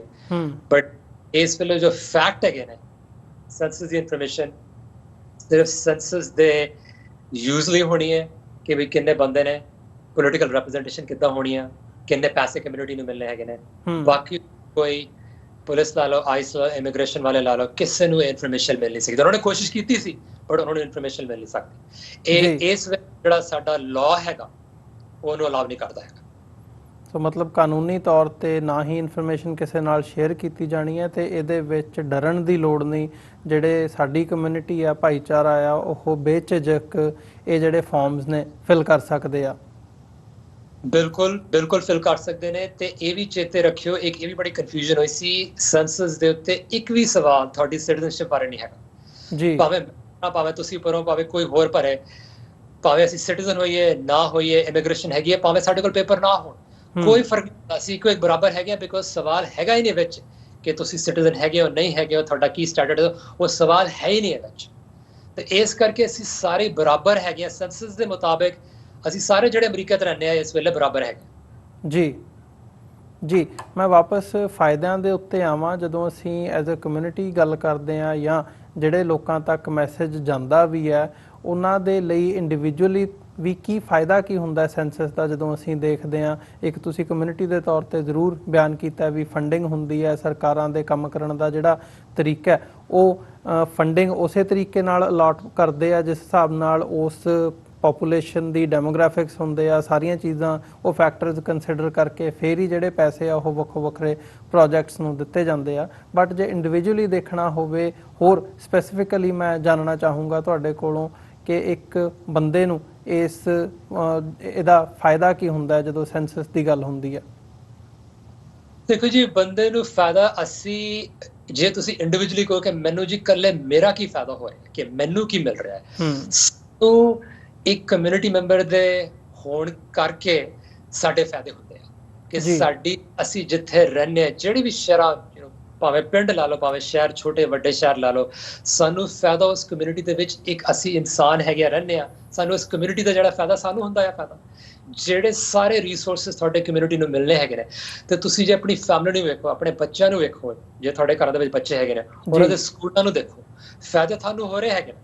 ਤੁਹਾਡੀ ਸੜਕਾਂ ਦੇ ਫਾਇਦਾ ਤੁਹਾਡਾ ਆ, ਤੁਹਾਡੇ ਹਸਪਤਾਲਾਂ ਦਾ ਲੋਕਲ ਫਾਇਦਾ ਤੁਹਾਡਾ ਆ, ਸਕੂਲਾਂ ਦਾ ਫਾਇਦਾ ਤੁਹਾਡਾ ਆ। ਫਾਇਦੇ ਸਾਨੂੰ ਇੰਡੀਵਿਜੂਅਲੀ ਵੀ ਹੋ ਰਹੇ ਹੈਗੇ ਨੇ ਤੇ ਸਾਡੀ ਵੀ ਹੋ ਰਹੇ ਨੇ। ਸੈਕੰਡ, ਬੜਾ ਜ਼ਰੂਰੀ, ਪੋਲੀਟੀਕਲ ਜਿਹੜੀ ਰਿਪਰੈਜ਼ੈਂਟੇਸ਼ਨ ਹੈਗੀ ਹੈ ਉਹ ਵੀ ਇਸ ਗਿਣਤੀ ਦੇ ਨਾਲ ਜੁੜੀ ਹੈਗੀ। ਤੇ ਜਿਹੜੇ ਅਸੀਂ, ਭਾਵੇਂ ਕਮਿਊਨਿਟੀ ਲੈ ਲਓ, ਭਾਵੇਂ ਕੱਲਾ ਬੰਦਾ ਲੈ ਲਓ, ਸਾਨੂੰ ਜਿਹੜੇ ਕਾਂਗਰਸ ਪਰਸਨ ਨੇ ਰਿਪਰੈਜ਼ੈਂਟ ਕਰਨਾ ਹੈ, ਉਹ ਸਾਡਾ ਇੰਡੀਵਿਜੂਅਲ ਫਾਇਦਾ ਵੀ ਹੈਗਾ ਤੇ ਸਾਡੀ ਕਮਿਊਨਿਟੀ ਦਾ ਫਾਇਦਾ ਵੀ ਹੈਗਾ। ਤੇ ਉਹ ਦੋਨੋਂ ਨਾ ਇਕੱਠੇ ਜੁੜੇ ਹੈਗੇ ਨੇ, ਜੇ ਤੁਸੀਂ ਸੈਪਰੇਟ ਨਹੀਂ ਕਰ ਸਕਦੇ। ਜਿਹੜਾ ਫਾਇਦਾ ਕਮਿਊਨਿਟੀ ਨੂੰ ਹੋਣਾ ਹੈਗਾ, ਉਹ ਕਮਿਊਨਿਟੀ ਦੇ ਵਿੱਚ ਜਿਹੜਾ ਇੱਕ ਇੱਕ ਬੰਦਾ ਉਹਨੂੰ ਫਾਇਦਾ ਹੋਣਾ ਹੈ। ਜੇ ਉਸ ਕਮਿਊਨਿਟੀ ਨੂੰ ਨੁਕਸਾਨ ਹੋਣਾ ਆ, ਉਹਦਾ ਨੁਕਸਾਨ ਹਰ ਬੰਦੇ ਨੂੰ ਵੀ ਹੋਣਾ ਹੈ। ਅਸੀਂ ਜੁੜੇ ਹੈਗੇ ਇਹਦੇ ਵਿੱਚ, ਇਹਨੂੰ ਤੁਸੀਂ ਸੈਪਰੇਟ ਨਹੀਂ ਕਰ ਸਕਦੇ ਕਿ ਇੰਡੀਵਿਜੂਅਲ ਬੰਦਾ ਵੱਖਰਾ ਆ ਤੇ ਕਮਿਊਨਿਟੀ ਵੱਖਰੀ ਹੈ। ਇਹ ਦੋਨੋਂ ਬਿਲਕੁਲ ਇਕੱਠੇ ਹੈਗੇ ਨੇ। ਜੇ ਸਾਡੀ ਜਿੱਥੇ ਜੀ ਰਹਿੰਦੇ ਜੇ ਫਾਇਦਾ ਹੋਣਾ ਆ, ਉਹ ਸਾਰੇ ਉਹਦੇ ਵਿੱਚ ਰਹਿੰਦੇ ਬੰਦਿਆਂ ਨੂੰ ਫਾਇਦਾ ਵੀ ਹੋਣਾ। ਤੇ ਇਹਦੇ ਵਿੱਚ ਜਿਹੜਾ ਇਹ ਪੋਲੀਟੀਕਲ ਐਟਮੋਸਫੀਅਰ ਦਾ ਅਸੀਂ ਜ਼ਿਕਰ ਕੀਤਾ ਕਿ ਉਹ ਇੱਕ ਨੈਗੇਟਿਵ ਰੋਲ ਪਲੇ ਕਰ ਰਿਹਾ ਹੈ, ਤੇ ਇਸ ਵਕਤ ਤੁਹਾਡੀ ਜਿਹੜੀ ਕੋਲੈਬੋਰੇਸ਼ਨ ਹੈ ਗੁਰਦੁਆਰਾ ਸਾਹਿਬਾਨਾਂ ਦੇ ਰਾਹੀਂ ਜਾਂ ਅਦਰਵਾਈਜ਼ ਜੇ ਅਸੀਂ ਦੇਖਣਾ ਹੋਵੇ, ਤੇ ਕੀ ਹੋਰ ਉਪਰਾਲੇ ਕੀਤੇ ਜਾ ਰਹੇ ਨੇ ਇਹ ਸਾਰੇ ਪਾਰਟ ਨੂੰ ਲੀਡ ਕਰਨ ਦੇ ਲਈ? ਇੱਕ ਜੀ, ਦੁਬਾਰਾ ਅਸੀਂ ਗੁਰਦੁਆਰਾ ਸਾਹਿਬ ਕਮੇਟੀਆਂ ਦੇ ਨਾਲ ਅਸੀਂ ਦੁਬਾਰਾ ਉਹਨਾਂ ਨੂੰ ਮੈਸੇਜ ਭੇਜ ਰਹੇ ਹਾਂ ਕਿ ਤੁਸੀਂ ਬਾਰ-ਬਾਰ ਇਹ ਮੈਸੇਜ ਸ਼ੇਅਰ ਕਰੋ ਕਿ ਇਹ ਜਿਹੜਾ ਸੈਂਸਸ ਹੈਗਾ ਸਾਡੀ ਕਮਿਊਨਿਟੀ, ਸਾਡੇ ਲਈ ਬਹੁਤ ਜ਼ਰੂਰੀ ਹੈਗਾ। ਤੇ ਇਹ ਬਾਰ-ਬਾਰ ਨਾ ਜੀ, ਇਹਦਾ ਸਭ ਤੋਂ ਜਿਹੜਾ ਜ਼ਰੂਰੀ ਮੈਸੇਜ ਹੈਗਾ ਕਿ ਅਸੀਂ ਇਹਨੂੰ ਬਾਰ-ਬਾਰ ਇਨਫੋਰਮੇਸ਼ਨ ਨੂੰ ਸ਼ੇਅਰ ਕਰੀਏ। ਤੇ ਇੱਕ ਇਹ ਵੀ ਜ਼ਰੂਰੀ ਗੱਲ ਹੈਗੀ ਕਿ ਕੁਝ ਕੰਪਲਿਕੇਟਡ ਫੈਕਟਰਸ ਕਰਕੇ ਸਾਡੀ ਕਮਿਊਨਿਟੀ ਦਾ ਜਿਹੜਾ ਇਸ ਵੇਲੇ ਨਿਊਯਾਰਕ ਸਿਟੀ ਵਿਖੇ ਸਾਡਾ ਸਭ ਤੋਂ ਘੱਟ ਰਿਸਪਾਂਸ ਹੈਗਾ। ਹੁਣ ਕਿਉਂ ਹੈਗਾ? ਉਹਦਾ ਕੀ ਕਾਰਨ ਹੈ ਜਾਂ ਕੀ ਸਮਝਦੇ ਹੋ ਕਿ ਸਾਡੀ ਕਮਿਊਨਿਟੀ ਕਿਉਂ ਇਹਦੇ ਵਿੱਚ ਪਿੱਛੇ ਹੈ? ਇਹ ਜਿੰਨੇ ਬੰਦਿਆਂ ਨਾਲ ਗੱਲ ਕਰੋ ਉਹਨਾਂ ਦੇ ਉਨੇ ਹੀ ਜਵਾਬ ਮਿਲ ਰਹੇ ਨੇ। ਕਈ ਲੋਕੀ ਕਹਿੰਦੇ ਨੇ ਡਰ ਹੈਗੇ ਨੇ, ਕਈ ਲੋਕੀ ਕਹਿੰਦੇ ਨੇ ਨਹੀਂ ਜੀ ਸਾਡੀ ਕਮਿਊਨਿਟੀ ਇਦਾਂ ਹੀ ਹੈਗੀ ਆ। ਮੈਂ ਮੰਨਦਾ ਨਹੀਂ ਕਿ ਜੀ ਇਹ ਕਾਰਨ ਹੈ, ਕਈ ਕਾਰਨ ਹੈਗੇ ਨੇ, ਬਟ ਮੈਂ ਇੰਨਾ ਜ਼ਰੂਰ ਮੈਂ ਰਿਸਪੌਂਸਿਬਿਲਿਟੀ ਜ਼ਿਆਦਾ ਸਾਡੇ ਕਮਿਊਨਿਟੀ ਦੇ ਜਿਹੜੇ ਐਕਟਿਵਿਸਟ ਨੇ, ਸਾਡੇ ਜਿਹੜੇ ਜਥੇਬੰਦੀਆਂ ਦੇ ਲੀਡਰ ਕਹਿ ਲਓ, ਭਾਵੇਂ ਸਾਡੇ ਗੁਰਦੁਆਰਾ ਸਾਹਿਬ ਦੇ ਕਮਿਊਨਿਟੀ ਮੈਂਬਰਸ ਨੂੰ ਕਹਿ ਲਓ, ਉਹਨਾਂ ਦੀ ਜ਼ਿੰਮੇਵਾਰੀ ਜ਼ਿਆਦਾ ਹੈਗੀ ਹੈ ਕਿ ਆਪਾਂ ਇਹ ਮੈਸੇਜ ਸਾਡੀ ਸੰਗਤ, ਸਾਡੀ ਕਮਿਊਨਿਟੀ ਦੇ ਵਿੱਚ ਪੇਸ਼ ਕਰੀਏ ਬਾਰ-ਬਾਰ ਕਿ ਇਹ ਜਿਹੜਾ ਸੈਂਸਸ ਹੈਗਾ ਸਾਡੇ ਲਈ, ਸਾਰਿਆਂ ਲਈ ਜ਼ਰੂਰੀ ਹੈਗਾ, ਇਹ ਗੁਪਤ ਹੈਗਾ, ਸੇਫ ਹੈਗਾ ਤੇ ਇਹਦੇ ਲਈ ਸਾਡੀ ਕਮਿਊਨਿਟੀ ਦੇ ਫਾਇਦੇ ਹੋਣੇ ਆ। ਸਪੈਸ਼ਲੀ ਇਸ ਵੇਲੇ ਨਿਊਯਾਰਕ ਸਿਟੀ ਦੇ ਵਿੱਚ ਜੇ ਅਸੀਂ ਇਹ ਗਿਣਤੀ ਪੂਰੀ ਨਾ ਕੀਤੀ, ਰਿਚਮੰਡ ਹਿਲ, ਸਾਊਥ ਓਜ਼ਨ ਪਾਰਕ, ਹੋਰ ਜਿਹੜੇ ਨਾਂ ਦੇ ਇਲਾਕੇ ਨੇ, ਉਹਨਾਂ ਨੂੰ ਫੰਡਿੰਗ ਨਹੀਂ ਮਿਲਣੀ ਹੈਗੀ, ਉਹਨਾਂ ਦੀ ਫੰਡਿੰਗ ਘੱਟ ਹੋਣੀ ਅਗਲੀ ਵਾਰੀ, ਸਾਡੀ ਪੋਲੀਟੀਕਲ ਰੈਪੂਟੇਸ਼ਨ ਵੀ ਇਫੈਕਟ ਹੋ ਸਕਦੀ ਹੈ। ਸੋ ਇਸ ਕਰਕੇ ਇਹ ਬਾਰ-ਬਾਰ ਸਾਡੀ ਜਿਹੜੇ ਸਾਡੇ ਕਮਿਊਨਿਟੀ ਦੇ ਮੈਂਬਰ ਨੇ, ਜਿਹੜੇ ਕਈ ਲੋਕਾਂ ਨੂੰ ਰੀਚ ਕਰ ਸਕਦੇ ਨੇ ਕਈ ਵੱਖਰੇ ਤਰੀਕੇ, ਭਾਵੇਂ ਸੋਸ਼ਲ ਮੀਡੀਆ ਲਾ ਲਓ, ਭਾਵੇਂ ਤੁਸੀਂ WhatsApp ਦੇ ਗਰੁੱਪਸ ਲਾ ਲਓ, ਭਾਵੇਂ ਜਿੱਥੇ ਵੀ ਜਾਣ ਪਛਾਣ ਸਾਡੇ ਜਿੰਨੇ ਵੀ ਅਸੀਂ ਲੋਕਾਂ ਨੂੰ ਰੀਚ ਆਊਟ ਕਰ ਸਕਦੇ ਹਾਂ, ਬਹੁਤ ਜ਼ਰੂਰੀ ਹੈਗਾ ਕਿ ਅਸੀਂ ਬਾਰ-ਬਾਰ ਅਸੀਂ ਲੋਕਾਂ ਨੂੰ ਯਾਦ ਦਿਵਾਈਏ ਕਿ ਸਾਡੇ ਕੋਲ ਟਾਈਮ ਬੜਾ ਘੱਟ ਹੈਗਾ, ਕਿ ਅੱਜ ਇਹਨੂੰ ਭਰ ਲਓ ਤੇ ਹੋਰ ਜਿਹੜੇ ਆਪਣੇ ਆਸ-ਪਾਸ ਦੇ ਰਹਿਣ ਵਾਲੇ ਦੋਸਤ ਯਾਰ ਹੈਗੇ ਨੇ, ਸਾਰਿਆਂ ਨੂੰ ਇਹ ਪੁੱਛੋ ਵੀ ਤੁਸੀਂ ਸੈਂਸਸ ਭਰਿਆ ਨਹੀਂ ਭਰਿਆ, ਇਹ ਜ਼ਰੂਰੀ ਹੈ ਸਾਡੇ ਲਈ, ਭਰ ਲਓ ਅੱਜ। ਜੀ, ਤੇ ਇੱਕ ਗਲੋਬਲ ਪਰਸਪੈਕਟਿਵ ਤੋਂ, ਕਿਉਂਕਿ ਜਿਹੜੀ ਵੱਖਰੀ ਰੈਕਗਨੀਸ਼ਨ ਦੀ ਜਾਂ ਸਿੱਖ ਕੌਮ ਨੂੰ ਇੱਕ ਵੱਖਰੀ ਐਥਨਿਸਿਟੀ ਦੇ ਤੌਰ ਤੇ ਰੈਕਗਨਾਈਜ਼ ਕਰਨ ਦੀ ਗੱਲ ਹੈ, ਇਹਦੀ ਕੈਂਪੇਨ ਇੱਥੇ ਹੀ ਨਹੀਂ ਯੂਰਪ ਦੇ ਵਿੱਚ ਵੀ ਚੱਲ ਰਹੀ ਹੈ। ਸਕਾਟਲੈਂਡ ਦੇ ਵਿੱਚ ਸਾਨੂੰ ਦੇਖਣ ਨੂੰ ਮਿਲਿਆ ਕਿ ਉੱਥੇ ਵੀ ਰੈਕਗਨਾਈਜ਼ ਕੀਤਾ ਗਿਆ, ਇੰਗਲੈਂਡ ਦੇ ਵਿੱਚ ਵੱਖਰੀ ਕੈਂਪੇਨ ਹੈ। ਸੋ ਇੱਥੇ ਜਿਹੜਾ ਇਹ ਇੱਕ ਪਹਿਲੀ ਵਾਰ ਹੋਇਆ ਵੀ ਵੱਖਰੇ ਤੌਰ ਤੇ ਜਿਹੜੀ ਰੈਕਗਨੀਸ਼ਨ ਹੈ ਉਹ ਮਿਲੀ ਹੈ, ਤੇ ਹੁਣ ਸੈਂਸਸ ਦੇ ਵਿੱਚ ਜਿਹੜੀ ਗਿਣਤੀ ਹੈ ਸਿੱਖਾਂ ਦੀ ਵੱਖਰੀ ਐਥਨਿਸਿਟੀ ਦੇ ਤੌਰ ਤੇ ਹੋ ਰਹੀ ਹੈ। ਸੋ ਇਹਨੂੰ ਇੱਕ ਗਲੋਬਲ ਪਰਸਪੈਕਟਿਵ ਤੋਂ ਕਿਵੇਂ ਦੇਖਦੇ ਹੋ, ਤੇ ਕੌਮੀ ਤੌਰ ਤੇ ਕੀ ਸਮਝਦੇ ਹੋ, ਸਾਡੇ ਲਈ ਇਹਦੀ ਕੀ ਅਹਿਮੀਅਤ ਹੈ? ਦੇਖੋ ਜੀ, ਅਮਰੀਕਾ ਇਸ ਵੇਲੇ ਦੁਨੀਆ ਦਾ ਸਭ ਤੋਂ ਪਾਵਰਫੁਲ ਦੇਸ਼ ਹੈਗਾ, ਸਭ ਤੋਂ ਜ਼ਿਆਦਾ ਰਿਚ ਕਹਿ ਲਓ, ਪੈਸੇ ਵਾਲਾ ਦੇਸ਼ ਹੈਗਾ, ਤੇ ਪਹਿਲੀ ਵਾਰੀ ਇਸ ਦੇਸ਼ ਦੇ ਇਤਿਹਾਸ ਦੇ ਵਿੱਚ ਸਾਡੀ ਗਿਣਤੀ ਹੋਣੀ। ਸੋ ਉਸ ਵਕਤ ਤੋਂ ਬਹੁਤ ਵੱਡੀ ਖਬਰ ਹੈਗੀ ਹੈ। ਯੂਨਾਈਟਿਡ ਸਿਕਸ ਨੇ ਕਾਫੀ ਸਾਲ ਕੰਮ ਕੀਤਾ ਹੈਗਾ, ਇਹ ਦਿਨਾਂ, ਹਫ਼ਤਿਆਂ ਤੇ ਮਹੀਨਿਆਂ ਦੇ ਕੰਮ ਨਹੀਂ ਹੋਏ ਨੇ, ਬਹੁਤ ਸਾਲਾਂ ਦਾ ਉਪਰਾਲਾ ਹੈਗਾ। ਉਹਦੇ ਬਾਅਦ ਆ ਕੇ ਇਸ ਸੈਂਸਸ ਫਾਰਮ ਦੇ ਵਿੱਚ ਸਾਡੀ ਪਹਿਲੀ ਵਾਰ ਗਿਣਤੀ ਹੋਣੀ ਹੈ। ਸੋ ਇਸ ਕਰਕੇ ਨਾ ਜੀ ਬੜੀ ਵੱਡੀ ਖਬਰ ਹੈਗੀ ਹੈ ਸਾਡੇ ਲਈ। ਪਹਿਲੀ ਵਾਰੀ ਇਹ ਹੋਣਾ ਹੈ ਕਿ ਸਾਡਾ ਹੋਪਫੁਲੀ, ਜੇ ਅਸੀਂ ਸਾਰਿਆਂ ਨੂੰ ਭਰੀਏ ਠੀਕ ਤਰੀਕੇ ਦੇ ਨਾਲ, ਪਹਿਲਾਂ ਭਰੀਏ ਤੇ ਦੂਜਾ ਠੀਕ ਤਰੀਕੇ ਦੇ ਨਾਲ, ਅਦਰ ਦੇ ਬਾਕਸ ਚੈੱਕ ਕਰਕੇ ਤੇ ਅਸੀਂ ਸਿੱਖ ਲਿਖੀਏ ਆਪਣੇ ਹੱਥਾਂ ਦੇ ਨਾਲ, ਸਾਨੂੰ ਪਹਿਲੀ ਵਾਰੀ ਨਾ ਸਾਨੂੰ ਗਿਣਤੀ ਮਿਲਣੀ ਹੈ ਕਿ ਨਾ ਇਕੱਲੇ ਅਮਰੀਕਾ ਦੇ ਵਿੱਚ, ਤੇ ਅਮਰੀਕਾ ਦੇ ਵਿੱਚ ਜਿਹੜੇ ਡਿਫਰੈਂਟ ਵੱਖ-ਵੱਖ ਸਟੇਟ ਹੈਗੇ ਨੇ, ਸ਼ਹਿਰ ਹੈਗੇ ਨੇ, ਉਹਨਾਂ ਦੇ ਵਿੱਚ ਕਿੰਨੇ ਸਿੱਖ ਰਹਿੰਦੇ ਨੇ ਜੀ। ਤੇ ਉਹਦੀ ਇਹ ਬੜੀ ਜ਼ਰੂਰੀ ਹੈਗੀ ਜੀ, ਬਿਕੋਜ਼ ਸਾਰੇ ਲੋਕੀ ਗੈਸ ਵਰਕ ਕਰਦੇ ਰਹਿੰਦੇ ਨੇ। ਮੈਂ ਕਈ ਜਗ੍ਹਾ ਤੁਸੀਂ ਪੜ੍ਹ ਲਿਓ, ਹਰ ਇੱਕ ਦੇ ਗੈਸ ਵਰਕ ਚੱਲ ਰਹੇ ਨੇ, ਕੋਈ 5 ਲੱਖ ਕਹਿ ਲੈਂਦਾ, ਕੋਈ 6-7 ਲੱਖ ਕਹਿੰਦਾ, ਕਿਸੇ ਨੂੰ ਗਿਣਤੀ ਦਾ ਪਤਾ ਨਹੀਂ ਹੈਗਾ। ਤਾਂ ਇਹ ਜ਼ਰੂਰੀ ਹੈ ਕਿ ਅਸੀਂ, ਜੇ ਹੋਰ ਕਮਿਊਨਿਟੀਜ਼ ਦੀ ਗਿਣਤੀ ਹੋ ਰਹੀ ਹੈਗੀ, ਅਫਰੀਕਨ ਅਮਰੀਕਨ ਕਮਿਊਨਿਟੀ ਲਾ ਲਓ, ਹਿਸਪੈਨਿਕ ਲਤੀਨੋ ਕਮਿਊਨਿਟੀ ਕਰ ਲਓ, ਏਸ਼ੀਅਨ ਅਮਰੀਕਨ, ਕਈ ਡਿਫਰੈਂਟ ਕਮਿਊਨਿਟੀਜ਼ ਹੀ ਹੁੰਦੀ ਹੈ। ਸਾਨੂੰ ਇੱਥੇ ਆਏ 100 ਸਾਲ ਤੋਂ ਜ਼ਿਆਦਾ ਹੋਏ ਨੇ, ਸਾਨੂੰ ਜ਼ਰੂਰੀ ਚਾਹੀਦਾ ਵੀ ਸਾਡੇ ਹੁਣ ਜੇ ਸਾਨੂੰ ਮੌਕਾ ਮਿਲਿਆ ਹੈਗਾ ਕਿ ਅਸੀਂ ਆਪਣੀ ਕਮਿਊਨਿਟੀ ਦੀ ਜਿਹੜੀ ਗਿਣਤੀ ਹੈ ਉਹਦੇ ਵਿੱਚ ਹਿੱਸਾ ਲਈਏ, ਸ਼ਾਮਿਲ ਹੋਈਏ, ਤੇ ਅੱਗੇ ਜਾ ਕੇ ਇਹਦੇ ਫਾਇਦੇ ਹੋਣੇ ਹੈਗੇ ਨੇ। ਸਾਨੂੰ ਡਿਪੈਂਡਿੰਗ ਔਨ ਸਾਨੂੰ ਵੀ ਸਾਡੇ ਕਿਹੜੀ ਗਿਣਤੀਆਂ ਸ਼ਹਿਰਾਂ ਦੇ ਵਿੱਚ ਹੈਗੇ ਨੇ, ਉਹਦੇ ਮੁਤਾਬਿਕ ਸਾਡੇ ਆਪਣੀ ਕਮਿਊਨਿਟੀ ਜਿਹੜੇ ਸ਼ਹਿਰ ਹੈਗੇ ਨੇ ਉਹਨਾਂ ਦੇ ਆਪਣੇ ਫਾਇਦੇ ਹੋਣੇ ਆ ਜੀ।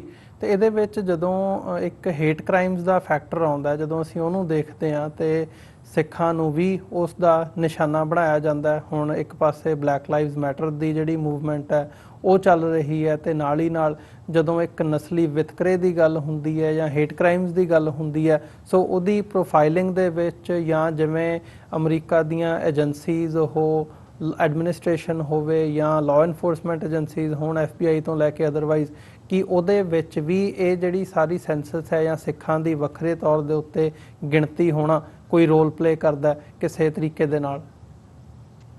ਬਿਲਕੁਲ ਜੀ, ਰੋਲ ਜ਼ਰੂਰ ਪੇ ਕਰਦਾ ਹੈ। ਪਹਿਲੀ ਵਾਰ ਹੁਣ ਸਾਡੀ ਜੇ ਗਿਣਤੀ ਹੋਣੀ ਆ, ਅਸੀਂ ਉਹ ਜਿਹੜਾ ਨੰਬਰਸ ਹੈਗੇ ਨੇ ਅਸੀਂ ਉਹਨਾਂ ਨੂੰ ਯੂਜ਼ ਕਰ ਸਕਦੇ ਹੈਗੇ। ਅਸੀਂ ਦੇਖ ਸਕਦੇ ਹਾਂ ਬਈ ਇੰਨੇ ਸਿੱਖ ਇੱਥੇ ਰਹਿੰਦੇ ਨੇ ਤੇ ਉਹਨੂੰ ਕੰਪੇਅਰ ਕਰਦੇ ਸਾਡੇ ਕਿੰਨੇ ਹੇਟ ਜਾਂ ਬਾਇਸ ਕ੍ਰਾਈਮਸ ਹੋਏ ਨੇ। ਸਾਡੀ ਪਹਿਲੀ ਵਾਰੀ ਅਸੀਂ ਇਹ ਪਰਸੈਂਟੇਜ ਲਾ ਸਕਦੇ ਹਾਂ ਵੀ ਸਾਡੇ ਇੰਨੇ ਸਿੱਖਾਂ ਦੀ ਗਿਣਤੀ ਇੱਕ ਸ਼ਹਿਰ 'ਚ ਇੰਨੀ ਹੈ, ਸਾਡੇ ਸਕੂਲਾਂ ਦੇ ਵਿੱਚ ਬੱਚਿਆਂ ਦੀ ਹੋ ਸਕਦਾ ਗਿਣਤੀ ਇੰਨੀ ਹੋਵੇ, ਤੇ ਉਹਦੇ ਮੁਤਾਬਕ ਅਸੀਂ ਇਹ ਕਹਿ ਸਕਦੇ ਹਾਂ ਵੀ ਸਾਡੇ ਕਿੰਨੇ ਪਰਸੈਂਟ ਬੱਚੇ, ਕਿੰਨੇ ਸਾਡੇ ਲੋਕੀ ਉਹਨਾਂ ਦਾ ਇਕੱਲੇ ਹੇਟ ਬਾਇਸ ਕ੍ਰਾਈਮ ਨੇ, ਹੋਰ ਵੀ ਜਿਹੜੀ ਕਈ ਚੀਜ਼ਾਂ ਹੈਗੀਆਂ ਨੇ ਵਰਕ ਪਲੇਸ ਦੇ ਵਿੱਚ ਜਿਹੜੀ ਡਿਸਕ੍ਰਿਮੀਨੇਸ਼ਨ ਹੈਗੀ ਆ, ਉਹ ਕਈ ਚੀਜ਼ਾਂ ਦੇ ਵਿੱਚ ਇਸ ਕਾਊਂਟ ਦਾ ਫਾਇਦਾ ਹੋਣਾ ਹੈ ਜੀ, ਤਾਂ ਕਿ ਏਜੰਸੀ ਨੂੰ ਵੀ ਪਤਾ ਲੱਗੇ ਕਿ ਵੀ ਕਿਹੜੇ ਸ਼ਹਿਰਾਂ ਦੇ ਵਿੱਚ, ਕਿਹੜੇ ਇਲਾਕੇ ਦੇ ਵਿੱਚ ਪ੍ਰੋਬਲਮ ਹੈਗੀ ਹੈ। ਤੇ ਕਈ ਸ਼ਹਿਰਾਂ ਦੇ ਵਿੱਚ, ਤੁਸੀਂ ਅਸੀਂ ਨਿਊਯਾਰਕ ਦੀ ਗੱਲ ਕਰ ਰਹੇ ਹਾਂ, ਨਿਊਯਾਰਕ ਦੇ ਵਿੱਚ ਸਾਡੀ ਗਿਣਤੀ ਕਾਫੀ ਹੈਗੀ ਹੈ, ਪਰ ਨਿਊਯਾਰਕ ਦੇ ਵਿੱਚ ਸਾਡੇ ਕਮਿਊਨਿਟੀ ਦੇ ਨਾਲ ਅਨਫੋਰਚੂਨੇਟਲੀ ਹੇਟ ਤੇ ਬਾਇਸ ਕ੍ਰਾਈਮਸ ਵੀ ਕਾਫੀ ਹੋਏ ਨੇ। ਸਾਡੇ ਜਿਹੜੇ ਬੱਚੇ ਸਕੂਲਾਂ 'ਚ ਵੀ ਜਾਂਦੇ ਨੇ, ਉਹਨਾਂ ਦੇ ਨਾਲ ਕਈ ਜ਼ਾਤੀਆਂ ਹੋਈਆਂ ਨੇ ਕਈ ਸਾਲਾਂ ਦੀਆਂ।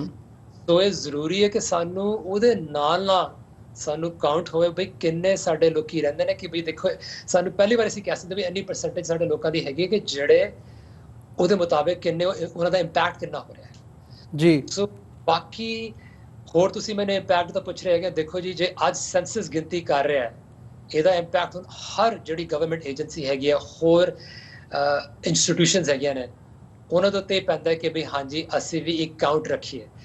ਰਿਸਰਚ ਜਿਹੜੀ ਹੁਣ ਹੋਣੀ ਹੈਗੀ ਹੈ, ਲੈਟਸ ਸੇ ਹੁਣ ਕਈ ਚੀਜ਼ਾਂ ਦੀ ਰਿਸਰਚ ਹੈਗੀ ਹੈ, ਮੈਡੀਕਲ ਰਿਸਰਚ ਲਾ ਲਓ, ਸੋਸ਼ਲ ਰਿਸਰਚ ਲਾ ਲਓ, ਉਹਦੇ ਵਿੱਚ ਹੁਣ ਲੈ ਚੱਲ ਸਕਦੀ ਹੈ ਕਿ ਹਾਂਜੀ ਅਸੀਂ ਇੱਕ ਹੋਰ ਗਰੁੱਪ ਹੈਗਾ ਸਿੱਖਾਂ ਦਾ ਗਰੁੱਪ ਜਿਹਨੂੰ ਅਸੀਂ ਕਾਊਂਟ ਕਰੀਏ। ਤੁਸੀਂ ਜਦੋਂ ਰਿਸਰਚ ਕਰਦੇ ਹੈਗੇ ਹੋ, ਅਸੀਂ ਅਫਰੀਕਨ ਅਮਰੀਕਨਸ ਦੀ ਗਿਣਤੀ ਹੁੰਦੀ ਹੈ, ਵਿੱਚ ਪੁੱਛਦੇ ਨੇ ਵੀ ਤੁਸੀਂ ਲਤੀਨੋ ਹੈਗੇ ਹੋ। ਹੁਣ ਇਹ ਲੱਗਦਾ ਕਿਉਂਕਿ ਹੁਣ ਸੰਸਦ ਵਿੱਚ ਉਹ ਗਿਣਤੀ ਹੋਈ ਹੈ ਸਾਡੀ, ਹੁਣ ਹਰ ਚੀਜ਼ ਦੇ ਵਿੱਚ ਗਿਣਤੀ ਹੋ ਸਕਦੀ ਹੈ, ਤਾਂ ਕਿ ਸਾਨੂੰ ਪਤਾ ਲੱਗੇ ਸਾਡੀ ਕਮਿਊਨਿਟੀ ਦੇ ਵਿੱਚ ਹਰ ਤਰੀਕੇ ਦੇ ਟ੍ਰੈਂਡਸ ਕਿੱਦਾਂ ਹੈਗੇ ਨੇ, financial trends, health trends, social trends, psychological trends, ਉਹ ਸਾਨੂੰ ਡੇਟਾ ਮਿਲ ਕੇ ਅਸੀਂ ਫਿਰ ਡਿਸੀਜਨ ਜਿਹੜੇ ਸਾਡੇ ਹੈਗੇ ਸਾਡੀ ਕਮਿਊਨਿਟੀ ਦੇ ਵਿੱਚ ਸਾਨੂੰ ਪਤਾ ਲੱਗ ਸਕਦਾ ਵੀ ਕਿਹੜੀਆਂ ਪ੍ਰੋਬਲਮ ਹੈਗੀਆਂ ਨੇ, ਕਿਹੜੀਆਂ ਸਾਡੇ ਕੋਲ ਸੋਲੂਸ਼ਨਸ ਹੈਗੀਆਂ ਨੇ, ਅਸੀਂ ਕੀ ਕਰ ਸਕਦੇ। ਸੋ ਡੇਟਾ ਦੇ ਬਗੈਰ ਕੰਮ ਹੁੰਦੇ ਨਹੀਂ ਹੈਗੇ ਜੀ, ਕਿਤੇ ਵੀ ਡੇਟਾ ਬਗੈਰ ਕੰਮ ਨਹੀਂ ਹੁੰਦੇ ਹੈਗੇ।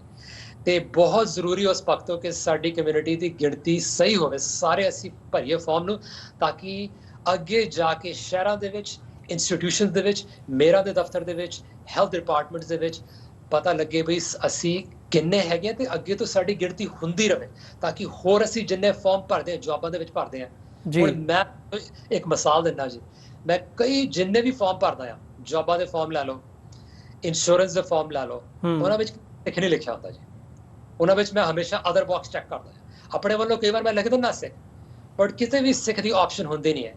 ਸੋ ਮੇਰੀ ਉਮੀਦ ਹੈ ਕਿ ਅਗਲੇ ਸਾਲਾਂ ਦੇ ਵਿੱਚ ਉਹ ਫਾਰਮਾਂ ਦੇ ਵਿੱਚ ਹੁਣ ਇੱਕ ਆਪਸ਼ਨ ਹੋਏਗੀ ਸਿੱਖ, ਤੇ ਉਹ ਜਿਹੜਾ ਫਿਰ ਡੇਟਾ ਹੈਗਾ ਉਹ ਕਲੈਕਟ ਹੋਣਾ ਸ਼ੁਰੂ ਹੋ ਜਾਣਾ, ਔਰ ਭਾਵੇਂ ਲਾ ਲਓ 5, 6, 10 ਸਾਲਾਂ ਦੇ ਵਿੱਚ ਸਾਡੀ ਕਮਿਊਨਿਟੀ ਨੂੰ ਉਹਦਾ ਫਾਇਦਾ ਹੋਣਾ ਕਿ ਸਾਡੇ ਕੋਲ ਡੇਟਾ ਹੋਣਾ, ਸਾਨੂੰ ਪਤਾ ਲੱਗੇ ਵੀ ਹਾਂਜੀ ਸਾਡੀ ਕਮਿਊਨਿਟੀ ਦੇ ਇੰਪੈਕਟ ਕੀ ਹੈ, ਜਿਹੜੀ ਸਾਰੀਆਂ ਚੀਜ਼ਾਂ ਹੈਗੀਆਂ ਸਾਡੇ ਆਸ-ਪਾਸ ਜੀ।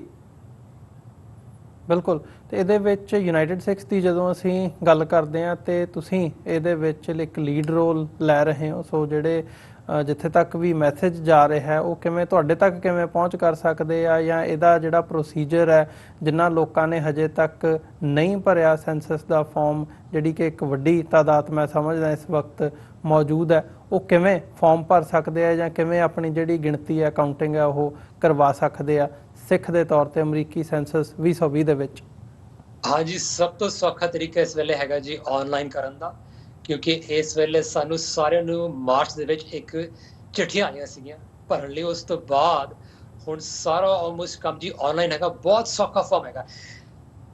ਸੈਂਸਸ ਸਭ ਤੋਂ ਪਹਿਲੀ ਵਾਰੀ ਸਿਰਫ 10 ਸਵਾਲ ਹੈਗੇ, ਇਸ ਤੋਂ ਪਹਿਲਾਂ ਸਵਾਲ ਹੁੰਦੇ ਸੀ, ਉਹਨਾਂ ਨੇ ਬਹੁਤ ਸਿੰਪਲ ਕਰਤਾ ਆ।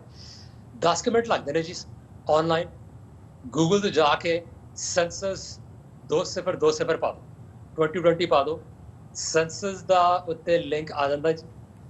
ਸੈਂਸਸ ਦੀ ਜਿਹੜੀ ਇਨਸਟਰਕਸ਼ਨ ਪੰਜਾਬੀ ਦੇ ਵਿੱਚ ਵੀ ਹੈਗਾ ਜੀ, ਤੁਸੀਂ ਜੇ ਪੰਜਾਬੀ ਦੇ ਵਿੱਚ ਲਿਖ ਦਿਓ ਗੂਗਲ ਦੇ ਵਿੱਚ ਪੰਜਾਬੀ ਇਨਸਟਰਕਸ਼ਨ ਸੈਂਸਸ, ਉਹ ਵੀ ਪੇਜ ਆ ਜਾਂਦਾ, ਤੁਹਾਨੂੰ ਸਾਰੀ ਇਨਸਟਰਕਸ਼ਨ ਪੰਜਾਬੀ 'ਚ ਮਿਲਦੀਆਂ ਨੇ। ਫਾਰਮ ਹੈਗਾ ਅੰਗਰੇਜ਼ੀ ਦੇ ਵਿੱਚ, 10 ਸਵਾਲ ਹੈਗੇ ਨੇ ਜੀ, ਤੇ 10 ਮਿੰਟ ਤੋਂ ਜ਼ਿਆਦਾ ਲੱਗਦੇ ਨਹੀਂ ਹੈਗੇ ਨੇ। ਤੁਸੀਂ united6.org ਵੀ ਜਾ ਸਕਦੇ ਹੈਗੇ ਹੋ, ਜਿਹੜੀ ਵੈਬਸਾਈਟ ਹੈਗੀ ਹੈ united6.org, ਉਹਦੇ ਉੱਤੇ ਸੈਂਸਸ ਦਾ ਬੜਾ ਵੱਡਾ ਇੱਕ ਪੇਜ ਹੈਗਾ, ਉਹਦੇ ਉੱਤੇ ਫਾਰਮ ਦੀ ਤਸਵੀਰਾਂ ਵੀ ਹੈਗੀਆਂ ਨੇ, ਕਿ ਜਿਹੜਾ ਰੇਸ ਦਾ ਸਵਾਲ ਹੈਗਾ ਉਹਦੇ ਆਪਾਂ ਅਦਰ ਬਾਕਸ ਜਿਹੜਾ ਉਹਨੂੰ ਚੈੱਕ ਕ੍ਰਾਸ ਕਰਕੇ ਥੱਲੇ ਇੱਕ ਥਾਂ ਬਣੀ, ਉਹਦੇ ਉੱਤੇ ਅਸੀਂ ਆਪਣੇ ਹੱਥਾਂ ਦੇ ਨਾਲ ਸਿੱਖ ਲਿਖਣਾ ਜੀ। ਫਿਰ ਬਣਾ ਸਾਡਾ। ਸੋ ਹੈ ਸਿੰਪਲ ਤਰੀਕਾ ਹੈਗਾ ਜੀ, ਆਪਣੇ ਫੋਨਾਂ ਤੇ ਕੰਪਿਊਟਰ ਤੇ ਆਪਣੇ ਤੁਹਾਡੇ ਪੈਡਸ ਹੈਗੇ ਨੇ, ਉਹ ਲਾਓ ਤੇ 10 ਮਿੰਟ ਲੱਗਦੇ ਨੇ ਜੀ, ਉਸ ਵਾਰ ਟਾਈਮ ਲੱਗਦਾ ਨਹੀਂ ਹੈਗਾ। ਜੀ ਬਿਲਕੁਲ। ਸੋ ਜਿਹੜੇ ਦਰਸ਼ਕ ਇਸ ਵਕਤ ਸਾਡੇ ਨਾਲ ਜੁੜੇ ਹੋਏ ਨੇ, ਮੈਂ ਉਮੀਦ ਕਰਦਾ ਜਿਹੜੀ ਇਹ ਸਾਰੀ ਇਨਫੋਰਮੇਸ਼ਨ ਤੁਹਾਡੇ ਤੱਕ ਪਹੁੰਚੀ ਹੈ। ਖਾਸ ਤੌਰ ਤੇ ਅਮਰੀਕਾ ਦੇ ਵਿੱਚ ਜਿੱਥੇ ਜਿੱਥੇ ਵੀ ਸਿੱਖ ਬੈਠੇ ਆ, ਉਹ ਇਸ ਮੁਹਿੰਮ ਦਾ ਹਿੱਸਾ ਬਣਨ ਤੇ ਸੈਂਸਸ ਦੇ ਵਿੱਚ ਆਪਣੀ ਜਿਹੜੀ ਗਿਣਤੀ ਆ ਉਹ ਕਰਵਾਉਣ। ਸੋਸ਼ਲ ਮੀਡੀਆ ਦੇ ਰਾਹੀਂ ਇਸ ਵਕਤ ਫੇਸਬੁੱਕ ਤੇ ਜਾਂ ਅਦਰਵਾਈਜ਼ ਤੁਸੀਂ ਜਿੱਥੇ ਸਾਨੂੰ ਦੇਖ ਰਹੇ ਹੋ, ਤੇ ਸਾਡੀ ਜਿਹੜੀ ਡਿਸਕ੍ਰਿਪਸ਼ਨ ਹੈ ਉਹਦੇ ਵਿੱਚ ਵੀ ਜਿਹੜੇ ਲਿੰਕ ਨੇ ਉਹ ਦਿੱਤੇ ਹੋਏ ਨੇ, ਜਿਹਦੇ ਉੱਤੇ ਕਲਿੱਕ ਕਰਕੇ ਤੁਸੀਂ ਵੈਬਸਾਈਟ ਦੇ ਉੱਤੇ ਜਾ ਕੇ ਜਿਹੜੀ ਸੈਂਸਸ ਦਾ ਫਾਰਮ ਹੈ ਉਹ ਤੁਸੀਂ ਆਪਣਾ ਵੀ ਭਰ ਸਕਦੇ ਹੋ, ਤੇ ਨਾਲ ਆਪਣੇ ਪਰਿਵਾਰ ਦਾ ਵੀ ਤੁਸੀਂ ਜਿਹੜੀ ਸਾਰੀ ਇਨਫੋਰਮੇਸ਼ਨ ਹੈ ਉਹ ਦੇ ਸਕਦੇ ਹੋ। ਸੋ ਵਿਸ਼ਵਜੀਤ ਸਿੰਘ ਜੀ, ਤੁਹਾਡਾ ਬਹੁਤ ਬਹੁਤ ਧੰਨਵਾਦ। ਤੁਸੀਂ ਆਪਣਾ ਸਮਾਂ ਕੱਢਿਆ ਤੇ ਸਾਡੇ ਨਾਲ ਵਿਚਾਰਾਂ ਦੀ ਸਾਂਝ ਪਾਈ ਹੈ, ਫਤਿਹ ਦੀ ਸਾਂਝ ਪਾਈ ਹੈ ਜੀ। ਅੰਤ ਦੇ ਵਿੱਚ ਵਾਹਿਗੁਰੂ ਜੀ ਕਾ ਖਾਲਸਾ, ਵਾਹਿਗੁਰੂ ਜੀ ਕੀ ਫਤਿਹ ਜੀ। ਵਿਊਅਰਸ, ਇਹਨਾਂ ਹੀ ਸ਼ਬਦਾਂ ਦੇ ਨਾਲ ਅੱਜ ਦੇ ਸ਼ੋਅ ਦੇ ਵਿੱਚ ਅਸੀਂ ਤੁਹਾਡੇ ਕੋਲੋਂ ਇੱਥੇ ਇਜਾਜ਼ਤ ਚਾਹਾਂਗੇ। ਦੁਬਾਰਾ ਫੇਰ ਕੱਲ੍ਹ ਨੂੰ ਤੁਹਾਡੇ ਨਾਲ ਮੁਲਾਕਾਤ ਹੋਵੇਗੀ। ਇਜਾਜ਼ਤ ਦਿਓ ਜੀ। ਵਾਹਿਗੁਰੂ ਜੀ ਕਾ ਖਾਲਸਾ, ਵਾਹਿਗੁਰੂ ਜੀ ਕੀ ਫਤਿਹ।